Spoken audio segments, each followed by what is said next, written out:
Hello friends, स्वागत है आपका अपने इस यूट्यूब चैनल मैथ की पाठशाला में। कल हम लोगों ने प्रश्नावली 3 के क्वेश्चन नंबर 17 तक हल करवाया था। आज हम लोग क्वेश्चन नंबर 18 से क्वेश्चन को हल करेंगे। क्वेश्चन नंबर 18 देख लेते हैं। सबसे पहले क्या है, एक आयत का क्षेत्रफल एक दूसरे आयत के क्षेत्रफल के बराबर है जिसकी लंबाई 11 मीटर अधिक और चौड़ाई 6 मीटर कम है। मतलब कौन से आयत के? दूसरे आयत के, जिसके जो बराबर है उसकी लंबाई 11 मीटर अधिक है और चौड़ाई 6 मीटर कम है पहले आयत से। उसका क्षेत्रफल एक तीसरे आयत के क्षेत्रफल के भी बराबर है। मतलब पहले का जो क्षेत्रफल है वो तीसरे के क्षेत्रफल के भी बराबर है। अब तीसरे क्या बोला इसमें, जो उससे 22 मीटर लंबा है और 9 मीटर कम चौड़ा है। तो आयत का क्षेत्रफल ज्ञात कीजिए। मतलब हमको प्रारंभिक आयत का क्षेत्रफल ज्ञात करना है। तो इस क्वेश्चन को हम देख लेते हैं। इस क्वेश्चन को देखने से पहले सबसे पहले हम लोग आयत का क्षेत्रफल का फार्मूला जैसे कि देख लेते हैं। उम्मीद है आपको पता भी होगा। जैसे आयत का क्षेत्रफल क्या होता है,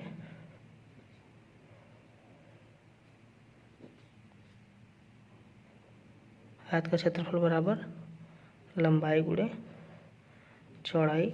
और अगर आयत का परिमाप पूछे तो कोष्टक में लंबाई धन चौड़ाई। ये बेसिक दो फार्मूला है आयत का। आयत का क्षेत्रफल लंबाई गुणे चौड़ाई होता है और आयत का परिमाप लंबाई प्लस चौड़ाई। अब क्वेश्चन में कह रहा है कि एक आयत का क्षेत्रफल दूसरे आयत के क्षेत्रफल के बराबर है जिसकी लंबाई 11 मीटर अधिक और चौड़ाई 6 मीटर कम है। तो सबसे पहले हम आयत का प्रारंभिक आयत की भुजा मान लेते हैं। माना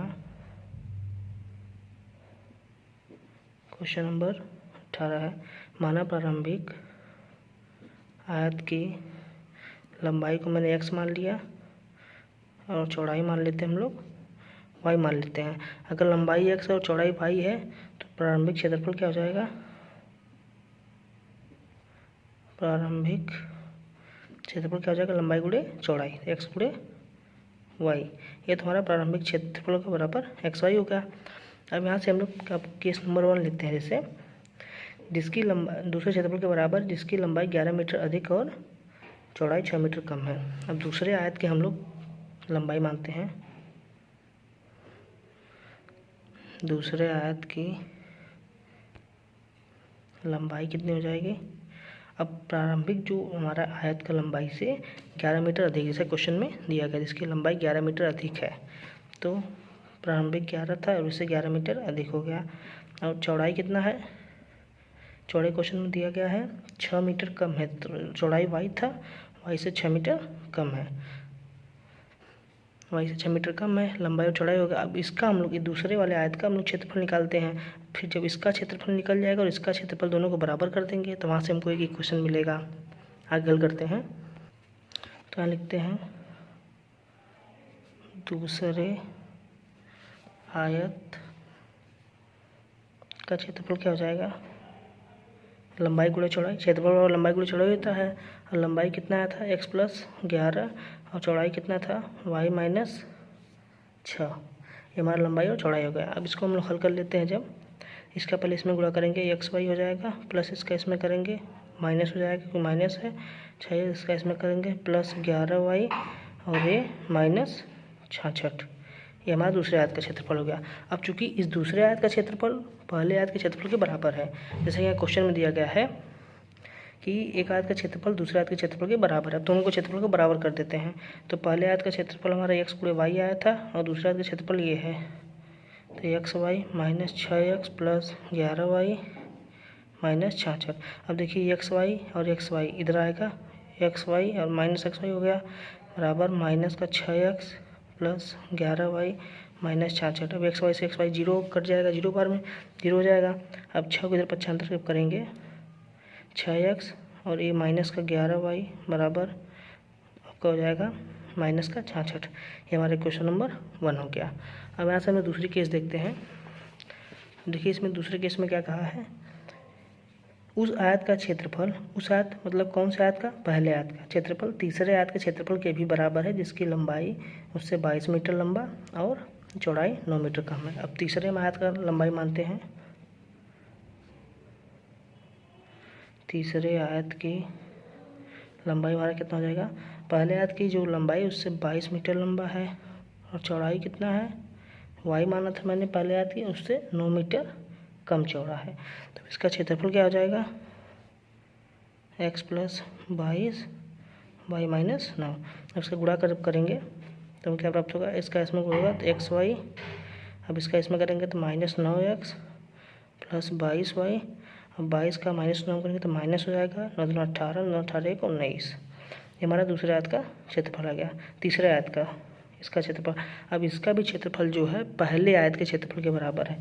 तो पहले आयत का क्षेत्रफल एक्स वाई था और इसका क्षेत्रफल X Y minus 9x plus 22y minus 198।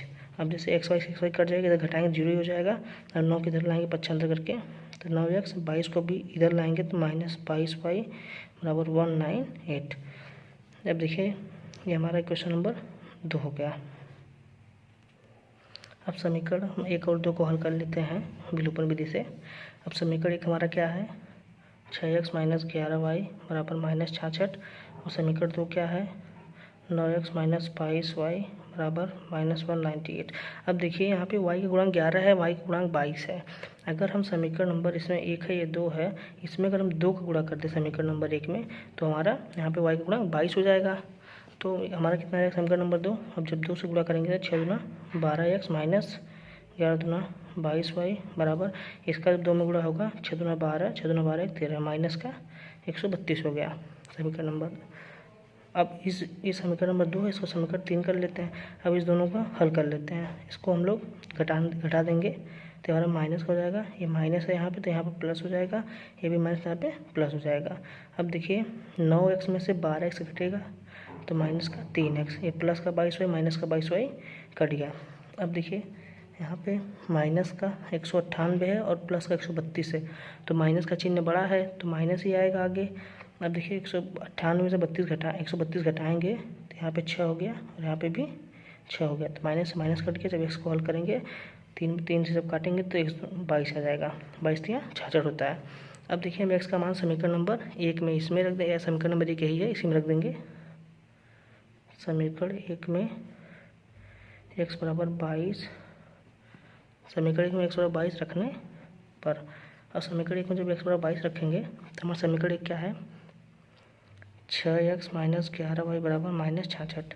6x के 22 हो गया, माइनस 11y बराबर -66। अब यहाँ से अब इसका जब 22 में 6 गुणा करेंगे तो 6 दूना 12, 6 दूना 12 13, 132 हो गया, माइनस 11y बराबर -66। अब देखिए यहाँ पे इसको पक्षांतर से इधर करेंगे तो -11y इधर बच गया, अब इधर माइनस का 66 है और ये 132 इधर आके माइनस का हो जाएगा, क्योंकि इधर प्लस है इधर आके माइनस, -11y बराबर 6 2 8, 6 3 9 और 1, ये माइनस का हो गया। अब माइनस से माइनस कट गया, जब y को हल करेंगे निकालेंगे मान 198 11, जब 11 से भाग देंगे 11 8 88 हो गया, सॉरी 11 से एक बार हो जाएगा, 11 कम 11 और उसके बाद यहाँ पे 8 बचा तो 11 8 88, मतलब y का मान हमको 18 मिल गया। तो हमारा x का मान 22 आ गया और हमारा y का मान 18 आ गया। तो हमको क्या इसमें निकालना था, तो देखिए इसमें आयत का हमको क्षेत्रफल निकालना है। तो आयत का क्षेत्रफल मतलब प्रारंभिक आयत का क्षेत्रफल, प्रारंभिक आयत का क्षेत्रफल क्या था, लंबाई गुणे चौड़ाई, मतलब हमारा लंबाई 22 आ गया। और तो आयत का क्षेत्रफल क्या हो जाएगा, आयत का क्षेत्रफल क्या हो जाएगा, लंबाई गुणे चौड़ाई, क्योंकि मैंने प्रारंभिक लंबाई x और चौड़ाई y माना था, तो x का मान हमको यहाँ पे 22 और y का मान 18 प्राप्त हुआ है। तो 22 गुणे 18, जब इसका आपस में गुणा करेंगे 22 गुणे 18 का तो हमारा हो जाएगा 22 में 18 से गुणा 18 2 36 और 18 2 36 3 39 मीटर स्क्वायर या वर्ग मीटर। ये हमारा उत्तर हो गया इस सवाल का, 396 मीटर स्क्वायर। अब इसी में अगला क्वेश्चन देखते हैं हम लोग। इसी में अगला क्वेश्चन देखिए, एक आयताकार हाल की लंबाई 10 मीटर, चौड़ाई 5 मीटर बढ़ाने पर उसका क्षेत्रफल 600 मीटर बढ़ जाता है, परंतु यदि उसकी लंबाई 10 मीटर घटाने और 7 मीटर बढ़ाने पर क्षेत्रफल केवल 100 मीटर स्क्वायर ही बढ़ता है। देखिए यहाँ पे भी बढ़ रहा है और यहाँ पे भी बढ़ रहा है। हाल की लंबाई और चौड़ाई याद कीजिए।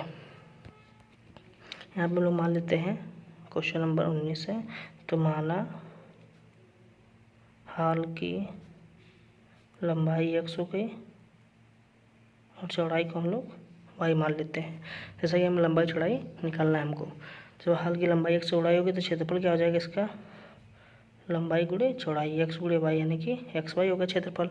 अब देखिए आप क्या कर रहा है, यदि लंबाई 10 मीटर और चौड़ाई 5 मीटर बढ़ाने पर, लंबाई 10 मीटर और चौड़ाई 5 मीटर बढ़ाने पर, अब इसका नया लंबाई क्या हो जाएगा, लंबाई बराबर पहले लंबाई x था, अब इसको 10 बढ़ा दें, 10 + 10 करेंगे, ये मीटर हो गया। और चौड़ाई कितना था, y था पहले, अब 5 इसको बढ़ा दिए तो y + 5 मीटर हो गया।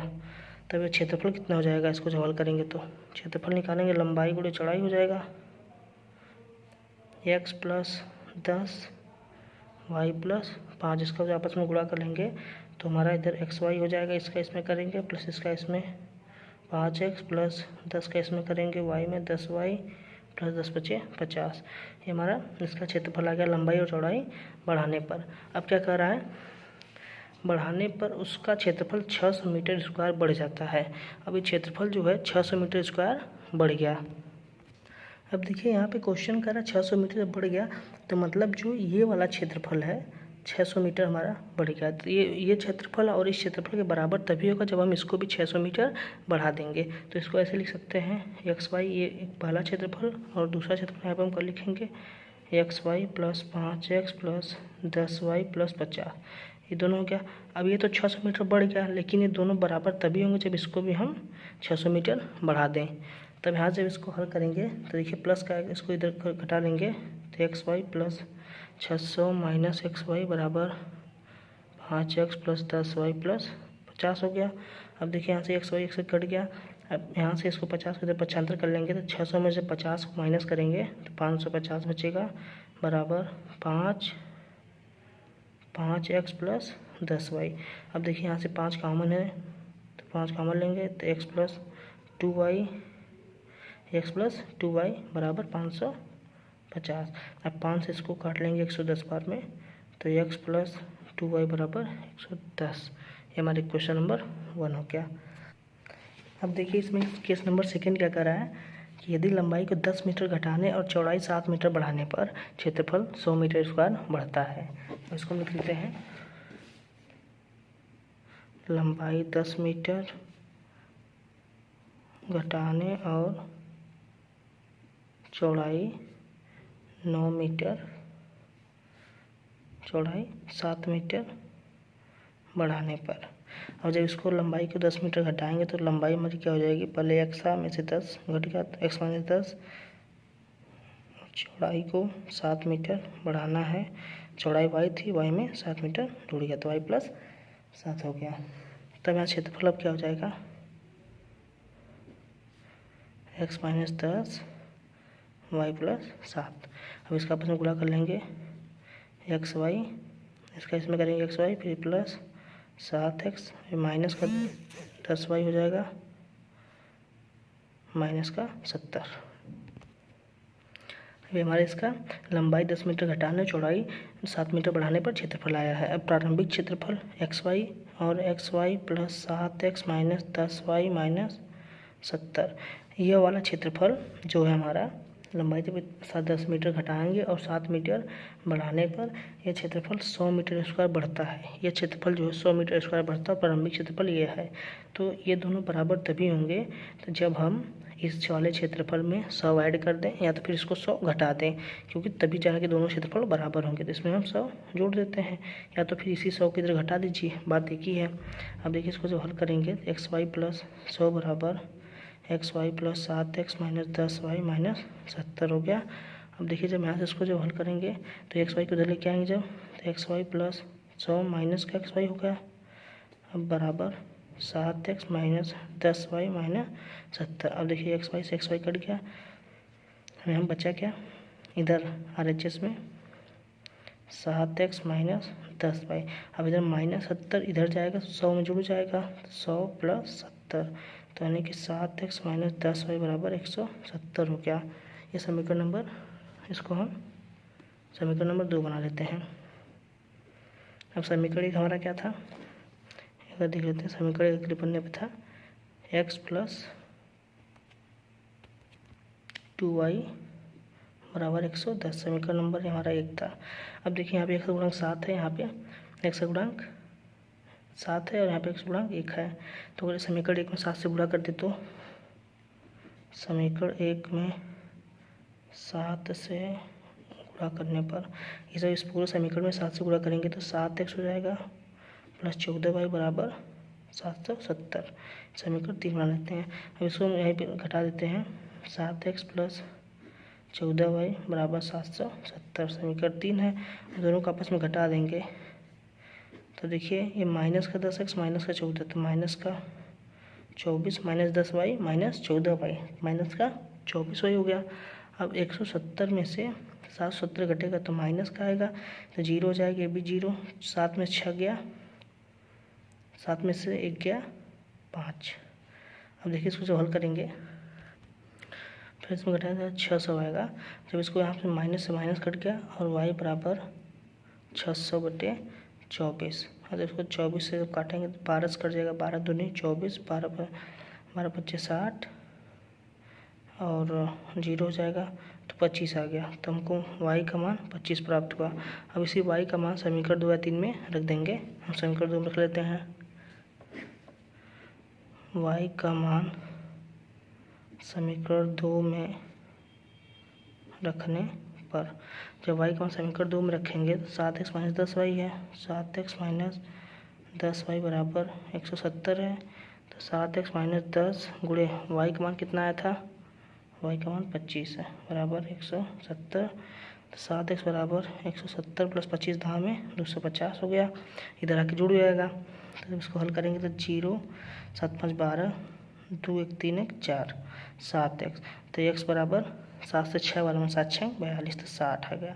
यानी कि हम x हमारा 60 है और y 25 आ गया। तो मैंने लंबाई को x माना था और चौड़ाई को y माना था। लिखेंगे अतः लंबाई बराबर x बराबर 60 मीटर और चौड़ाई बराबर y बराबर 25 मीटर। ये हमारा लंबाई और चौड़ाई आ गया। फ्रेंड जैसे कि आप लोग देख सकते हैं कि 20 से उत्तरी प्रश्न है तो ये क्वेश्चन लेंदी होंगे। क्वेश्चन 18-19 करवा दिया है। क्वेश्चन नंबर 20 देखते हैं। अब देखिए क्वेश्चन नंबर 20 है, एक आयत का क्षेत्रफल 9 वर्ग इकाई कम हो जाता है यदि लंबाई में 5 सेंटीमीटर कम कर दी जाए और चौड़ाई 3 सेंटीमीटर बढ़ा दी जाए 3 इकाई। और जब लंबाई को 3 इकाई और चौड़ाई को 2 इकाई बढ़ा दें तो क्षेत्रफल 67 वर्ग इकाई बढ़ जाता है। आयत की विमाई ज्ञात कीजिए। ये भी सेम क्वेश्चन नंबर 19 की तरह है। फिर इसको हम लोग हल कर लेते हैं। क्वेश्चन नंबर 20 को यहाँ आप मान लेते हैं, माना प्रारंभिक आयत की लंबाई को x माना और चौड़ाई को मैंने y मान लिया और इसका क्षेत्रफल क्या हो जाएगा, लंबाई गुणे चौड़ाई यानी कि xy। अब इसमें क्या कर रहा है, इसका क्षेत्रफल 9 वर्ग इकाई कम हो जाता है यदि लंबाई को 5 सेंटीमीटर कम कर दी जाए और चौड़ाई 3 सेंटीमीटर बढ़ा दी जाए। तो हमारा क्षेत्रफल क्या होता है, 9 इकाई कम हो जाता है। लिख लेते हैं इसको, लंबाई को 5 इकाई या इकाई मतलब मात्रा उसका होगा सेंटीमीटर मीटर जिसमें दिया हो, और चौड़ाई को 3 इकाई।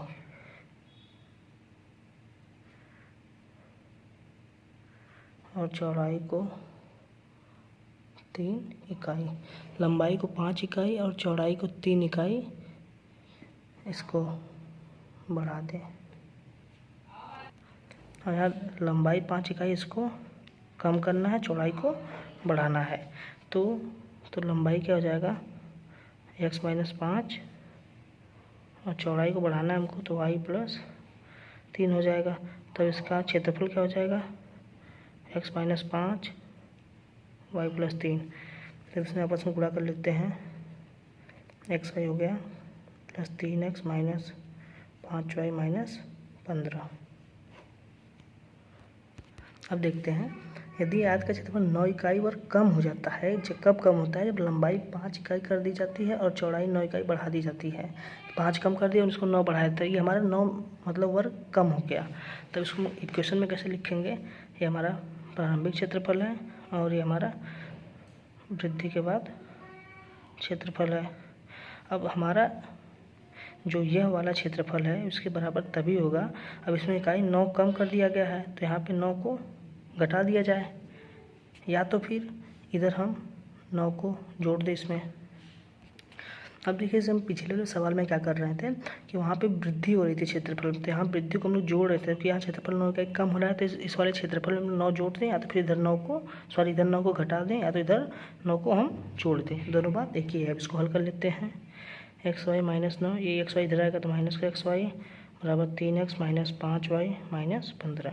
अब देखिए यहाँ से 3x माइनस 5y माइनस 15 बराबर क्या हो जाएगा, एक्स वाई से एक्स वाई कट गया, बचा -9। अब इसको अलग करेंगे 3x माइनस 5y माइनस 9, इधर आएगा प्लस का 15, तो बड़ा कितना हो जाएगा, 15 में से 9 चला जाएगा, 9 6 15। तो यहाँ से हमको एक क्वेश्चन मिल गया 3x माइनस 5y बराबर 6। क्वेश्चन नंबर 1 हो गया। अब इसी में अगला केस है, लंबाई को 3 इकाई और चौड़ाई को 2 इकाई बढ़ा दें तो क्षेत्रफल 67 वर्ग इकाई बढ़ जाता है। वहाँ लिखते हैं केस 2, लंबाई को 3 इकाई चौड़ाई को 2 इकाई बढ़ाने पर, तो मान लिया लंबाई क्या हो जाएगा, लंबाई पहले x था 3 इकाई बढ़ गया, और चौड़ाई क्या था, चौड़ाई y था 2 इकाई बढ़ गया।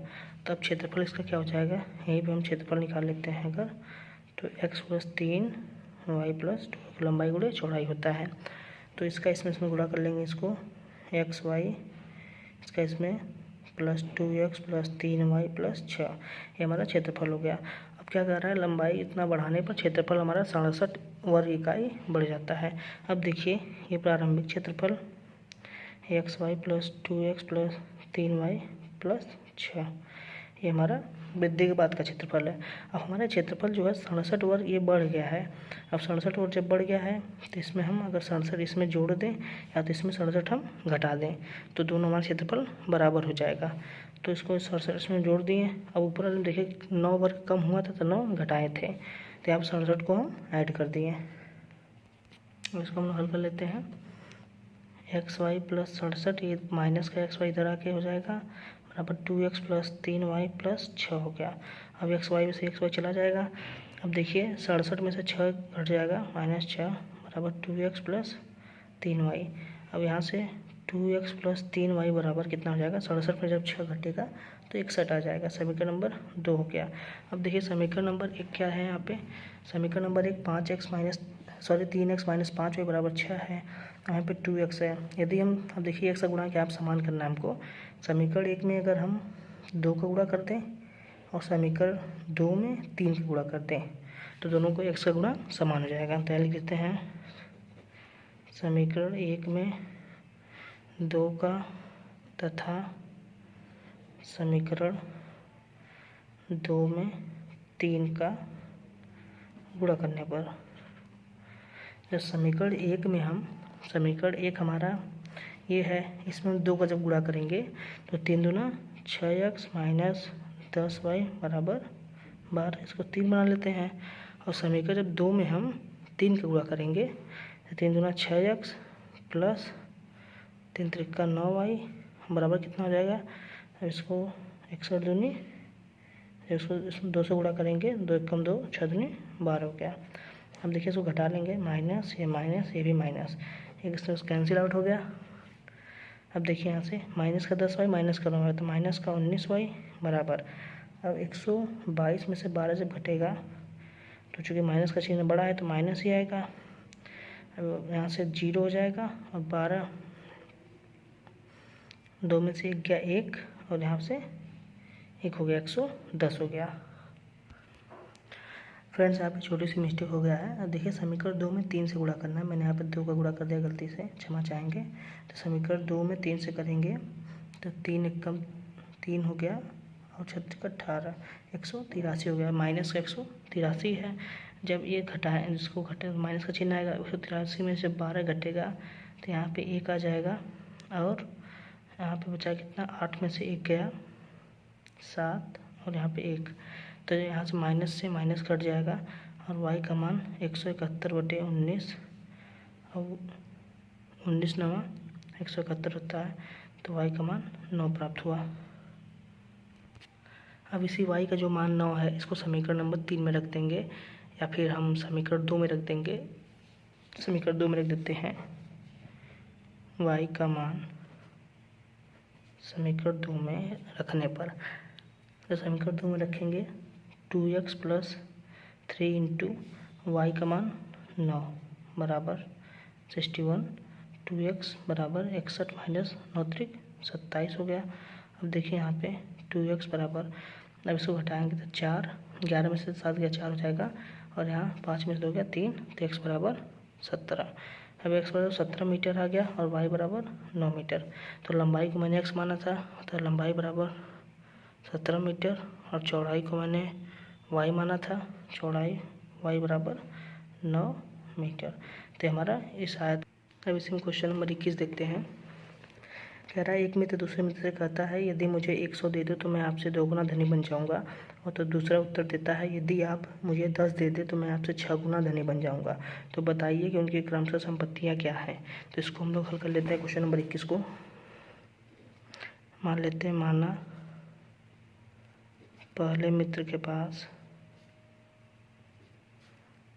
100 रुपया है और दूसरे के पास हम मान लेते हैं y रुपया है।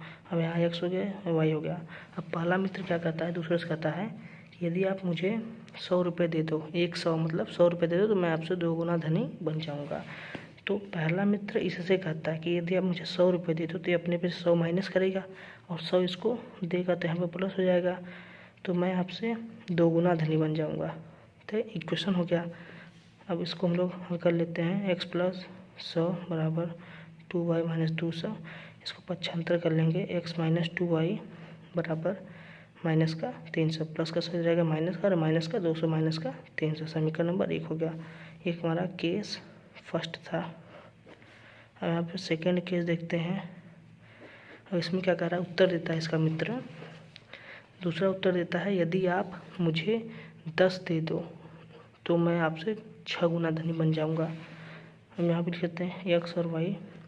अब ये दूसरा उत्तर देता है कि यदि आप मुझे 10 रुपये दे दो तो यह 10 देगा और यहाँ पे 10 ऐड हो जाएगा, तो यह इससे 6 गुना धनी बन जाएगा।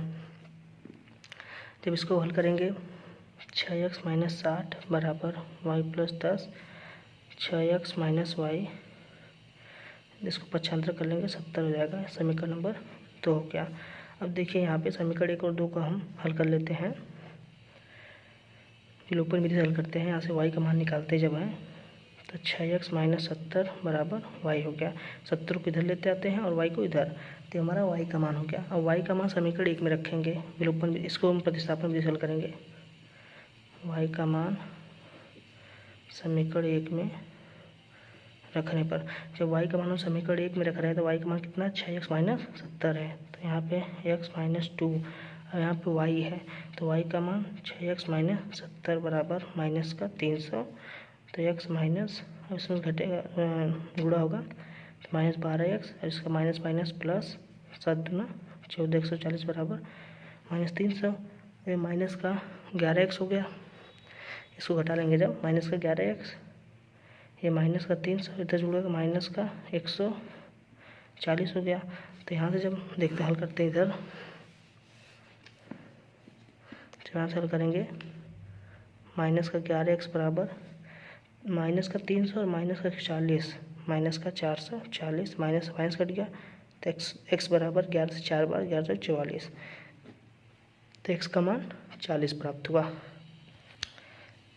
अब इसी x का मान समीकरण इसमें रखेंगे जो y में रखे थे। x का मान y में रखने पर, ये जो y है इसमें हम x का मान, इसको समीकरण 3 बना लेते हैं। तो यहाँ से y बराबर क्या हो जाएगा 6x - 70, तो 6 × 40 - 70 हो गया। अब 6 का 40 में गुणा करेंगे तो 240 - 70 है, y का मान बराबर है, तो y बराबर कितना हो जाएगा 240 में 70 जब घटेगा तो हमारा 170 हो गया। तो हमारा वाई का मान 170 और एक्स का मान 40। तो पहले मित्र जो हमारा एक्स है, इसके पास एक्स बराबर मतलब 40 है, इसके पास 40 रुपया था, और दूसरे मित्र के पास एक्स वाई बराबर 170 है तो 170 रुपया था। पहले के पास 40 रुपये था और दूसरे के पास 170 रुपये था। अब इसी में अगला क्वेश्चन नंबर 22 देखते हैं। एक क्रिकेट टीम के कोच 7 बल्ले और 6 गेंद का 3800 में खरीदता है।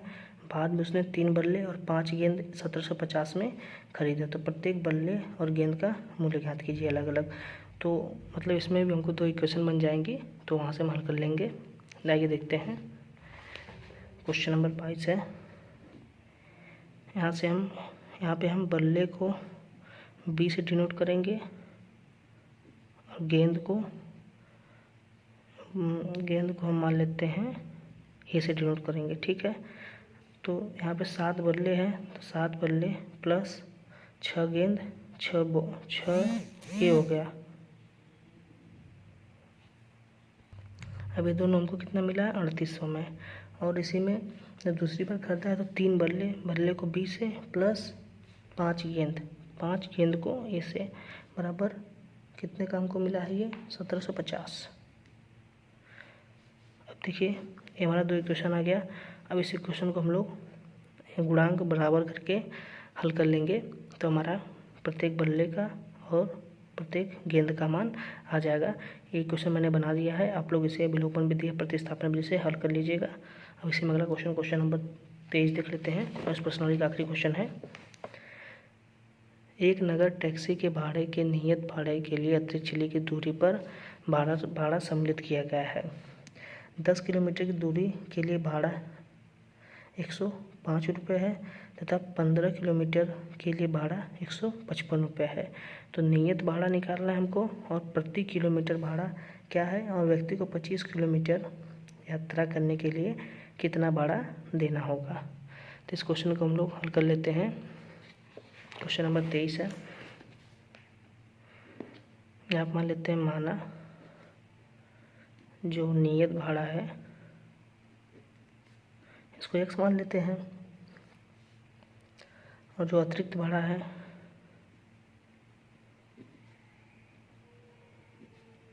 इसको y मान लेते हैं। नियत भाड़ा हमारा x हो गया और अतिरिक्त भाड़ा y हो गया। तो यहाँ पे पहला क्या बोलना, पहली केस में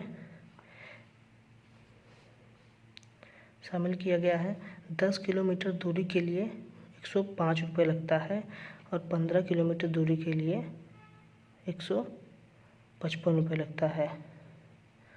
तो हमारा यहाँ पे क्या हो जाएगा, पहले तो 10 किलोमीटर दूरी के लिए नियत भाड़ा तो x ही रहेगा और अतिरिक्त भाड़ा 10y बराबर 105 रुपये लग रहा है। और उसके बाद दूसरी केस में क्या कर रहा है, 15 किलोमीटर के लिए 155 रुपये लग रहा है। तो यहाँ से क्या हो जाएगा, ये तो x है प्लस 15y बराबर 155 रुपये लग रहा है। अब दोनों को घटा लेते हैं, माइनस माइनस माइनस, इसमें 10 में से 15 जाएगा तो माइनस का 5y बराबर कितना हो जाएगा। अब देखिए यहाँ से जब घटेगा तो माइनस का 50 आ गया। तो इसको हल करेंगे तो y का मान कितना हो जाएगा, 50 से 10 बार में, 5 से 10 बार में 50 आ गया। तो हमारा अतिरिक्त भाड़ा जो है y का मान 10 रुपये आ गया। अतिरिक्त भाड़ा y 10 रुपये और नियत भाड़ा कितना आ रहा है, तो y का मान समीकरण 1 में रखेंगे। y का मान समीकरण 1 से, जब y का मान समीकरण 1 में रखेंगे तो कितना हो जाएगा, ये y का मान इसमें रखेंगे तो x प्लस 10 गुणे 10 बराबर 105। तो इसको हल करेंगे तो 105 आ गया, तो मतलब 5 रुपये। हमारा जो नियत भाड़ा है वो 5 रुपये आ गया और अतिरिक्त भाड़ा 10 रुपये। तो x का मान यहाँ पे 5 लिख देते हैं, 5 आ रहा है। अब देखिए इसमें अगला क्वेश्चन क्या पूछा है, व्यक्ति को 25 किलोमीटर यात्रा करने के लिए कितना भाड़ा देना होगा।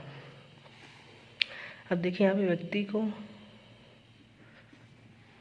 व्यक्ति 25 किलोमीटर के लिए, अब देखिए 25 किलोमीटर के लिए नियत भाड़ा तो 5 रुपये देगा पहले, और अब यहाँ पे 25 किलोमीटर का क्योंकि 1 किलोमीटर का अतिरिक्त भाड़ा 10 रुपये है, तो 25 किलोमीटर अतिरिक्त भाड़ा कितना हो जाएगा, 25 गुणे 10। चूँकि ये 1 किलोमीटर का अतिरिक्त भाड़ा 10 रुपये है, तो 25 किलोमीटर कितना हो जाएगा, 25 गुणे 10 यानी कि 5 + 250 यानी कि 255 रुपये व्यक्ति को देना पड़ेगा। ये हमारा इस प्रश्नावली का आखिरी क्वेश्चन था। ठीक है दोस्तों, ये प्रश्नावली समाप्त हो गई। कल हम लोग इसके आगे वाली प्रश्नावली को हल करेंगे। अगर वीडियो आपको पसंद आ रही हो तो प्लीज़ लाइक कीजिए, शेयर करिए और सब्सक्राइब करिए। Thank you for watching.